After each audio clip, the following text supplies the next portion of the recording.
আপনি কি জানেন কিয়ামতের দিন কি ঘটবে? তো চলুন তা জানার আগে আল্লাহকে ভালোবেসে ভিডিওতে লাইক দিয়ে চ্যানেলটি সাবস্ক্রাইব করি। তো বন্ধুরা, কিয়ামত যখন কাছে চলে আসবে, সূর্য পশ্চিম দিক থেকে উঠবে, ঠিক সেই দিন বা পরের দিন মক্কার কুহিতর ফাটবে এবং সেখান থেকে ভয়ঙ্কর এক জানোয়ার বের হয়ে আসবে, যেমন ভাবে হযরত সালেহ আলাইহি ওয়াসাল্লামের উটনি পাথর থেকে বের হয়ে এসেছিল। এভাবে জানোয়ারটি বের হয়ে আসবে।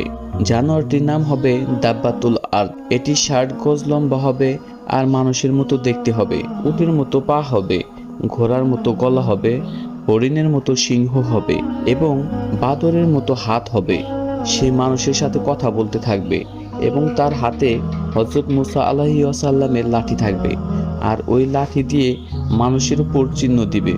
যে ব্যক্তি মুমিন হবে তার চেহারা উজ্জ্বল হবে এবং যে কাফির হবে তার চেহারা কালো হয়ে যাবে। বন্ধুরা,